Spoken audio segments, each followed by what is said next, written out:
Юных сосногорцев научили разделять вредные и полезные привычки. В стенах городского дома детского творчества прошла специальная интерактивная игра для ребят, которая показала им, как важно вести здоровый образ жизни. Любовь Лапина передает из Сосногорска. Что такое хорошо, а что такое плохо? Казалось бы, все дети впитывают эти простые правила еще с молоком матери. Но нет. О вреде и пользе ребятам постарше напоминать все же стоит, уверена в Сосногорском доме детского творчества.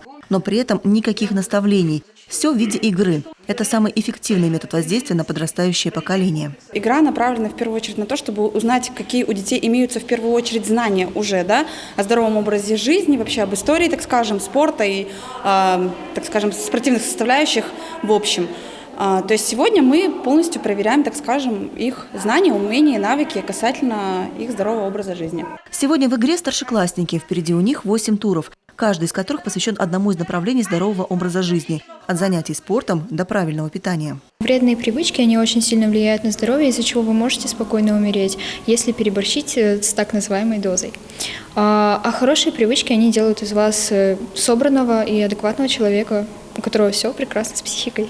Не забывают организаторы и о теоретической подготовке подрастающего поколения. О вредных, опасных и полезных привычках ребятам рассказывают отнюдь не педагоги, а самые что ни на есть медики Сосногорской центральной районной больницы. Самая главная цель мне сейчас показать, что такое ЗОЖ, из чего оно выходит, что это здоровье, что это формируется, что это привычки, из привычек формируется их характер и дальнейшая их жизнь. Это фундамент.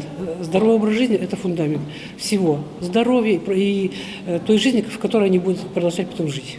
Вот так, играя и расширяя свой кругозор, можно ненавязчиво перейти не только на правильное питание, отказавшись от вредной еды, но и сделать свой выбор в пользу здоровых легких, крепкого сердца и мышц. А чтобы закрепить всю полезную информацию, ребятам на память дают буклеты, почитав которые и их родители авось станут серьезнее относиться к своему здоровью.